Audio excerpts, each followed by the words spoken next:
Kisah Jenderal Sudirman memimpin perang gerilya di atas tandu. Minggu pagi, 19 Desember 1948, suasana Yogyakarta di sepanjang jalan protokol masih lengang. Hanya beberapa warga dan penduduk sekitar yang berlalu lalang untuk berdagang menuju pasar Beringharjo. Bagi anggota Kompi 1 dan 2 dari markas besar polisi tentara yang bertugas mengawal Jenderal Sudirman, hari Minggu menjadi hari pelepas penat. Lantaran hari tersebut merupakan pelaksanaan gencatan senjata antara pasukan rakyat Indonesia dan Belanda. Saat itu, anggota Kompi beristirahat di rumah dan beberapa jalan Bintaran Timur nomor 8 yang menjadi tempat tinggal Jenderal Sudirman di Yogyakarta. Sementara itu, Pak Dirman sedang berbaring lemah di tempat tidur ditemani Budirman serta orang-orang terdekatnya, ujar mantan Ajudan II Panglima Besar Jenderal Sudirman, Mayor Pendeta Abu Arifin, saat ditemui Sabtu 5 Oktober. Kondisi Jenderal Sudirman yang lemah membuatnya harus mendapat perawatan intensif oleh dokter pribadinya, Mayor Suwondo. Namun, kedamaian pagi itu di Yogyakarta dikagetkan dengan melintasnya satu pesawat bomber dan peluru cocor merah milik pasukan Belanda yang menembaki beberapa bangunan secara membabi buta.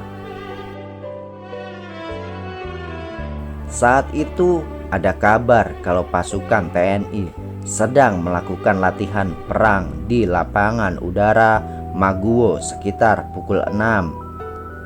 Tetapi ternyata malah Belanda menerjunkan pasukannya di Maguwo. Setelah itu pesawat perang Belanda melintas dan menembak membabi buta hingga menyebabkan pabrik peniti yang dikira markas tentara di Lempuyangan hancur.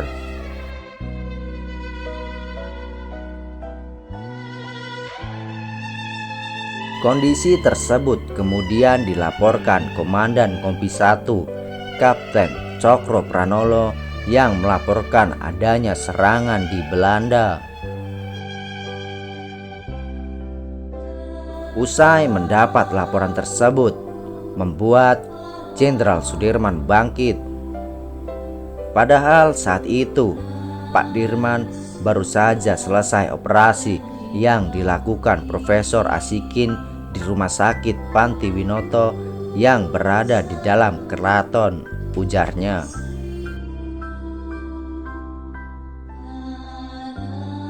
Keadaan genting itu membuat Jenderal Sudirman mengambil langkah untuk menentukan keputusan strategis.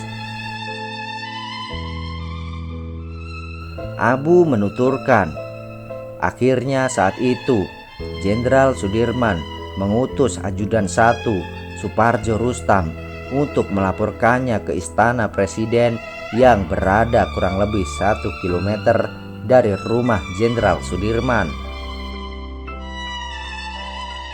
Tetapi jarak yang ditempuh Parjo saat itu seolah-olah sangat jauh. Karena dalam perjalanan menuju istana, Parjo sempat mendapat tembakan berasal dari udara yang dimuntahkan pesawat Belanda. Namun, saat sampai, Suparjo Rustam justru tidak bisa masuk ke istana. Alasan saat itu karena ada beberapa pemberlakuan saat kondisi genting di kalangan tentara. Saat keadaan genting, diwajibkan menjalankan aturan untuk saling mencurigai satu dengan yang lain untuk menghindari kondisi yang tidak diinginkan. Tidak mendapat kabar dari Supardjo Rustam, akhirnya Jenderal Sudirman memutuskan untuk menemui Presiden Insinyur Soekarno di istana.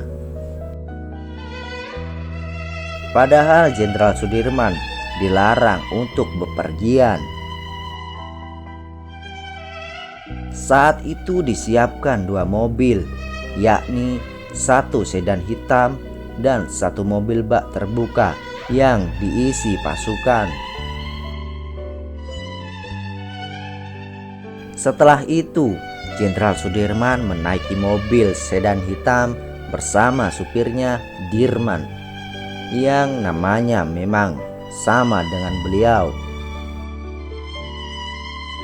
Kemudian Komandan Pasukan Pengawal Kompi 1 Kapten Cokro Pranolo berada di sisi kiri supir dan Jenderal Sudirman bersama Mayor Suwondo di belakang. Akhirnya iring-iringan pengawalan pun memasuki istana kepresidenan. Namun sayang, Jenderal Sudirman tidak diperkenankan menemui Presiden Insinyur Soekarno yang saat itu sedang menggelar rapat dengan pejabat menteri di dalam ruangan rapat istana. Saat itu, Jenderal Sudirman sempat meminta dipapah keluar bangunan istana dan berada di taman menyaksikan pesawat bomber menembaki membabi buta. Jenderal Sudirman sempat marah melihat kondisi itu. Akhirnya, ia memanggil Noli atau panggilan Cokro Pranolo kembali menuju Bintaran Timur. Saat itu, Jenderal Sudirman meminta Noli untuk kembali ke rumah dinas dan membakar semua dokumen. Selain itu, Noli diminta untuk mengantar istri dan anak-anak Jenderal Sudirman ke dalam benteng keraton.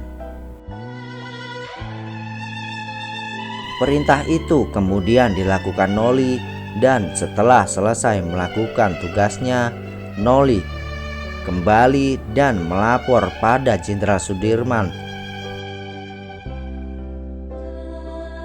Setelah itu, Jenderal Sudirman memutuskan kembali ke rumah dinas di Jalan Bintaran Timur.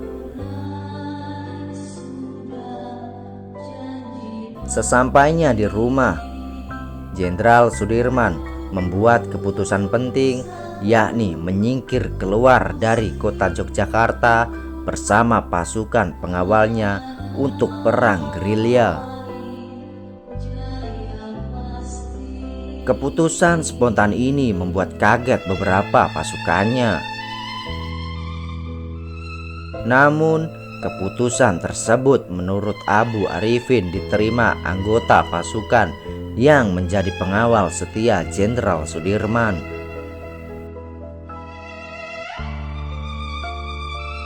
Karena saat itu terdengar kabar pasukan Belanda dibagi menjadi 2. Kedua pasukan tersebut bertugas menangkap Insinyur Soekarno dan memerintahkan menangkap Jenderal Sudirman baik hidup ataupun mati.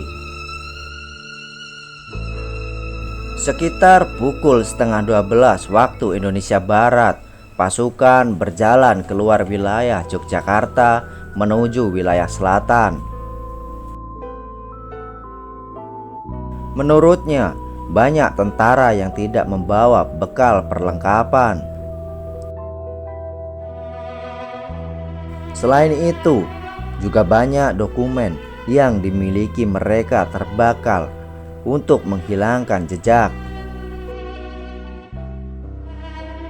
Saat berangkat, Jenderal Sudirman menaiki mobil sedan hitam dan mobil kompreng.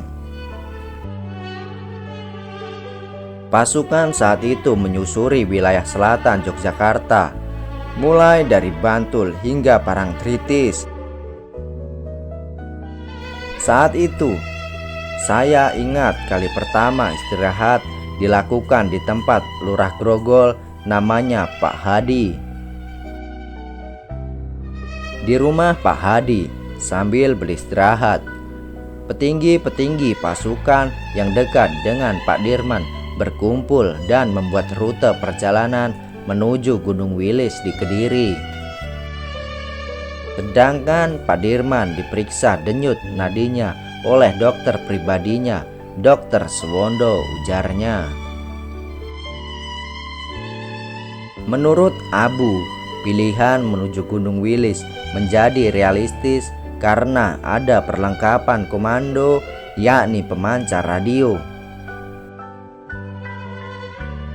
Dari sana, menurut Abu Arifin, semua komando dari Jenderal Sudirman disampaikan melalui pemancar. Namun itu tidak bertahan lama karena fasilitas pemancar diketahui Belanda dan akhirnya markas tersebut dibombardir, katanya. Abu melanjutkan, setelah dari Grogol, pasukan kemudian berjalan menuju Parangtritis.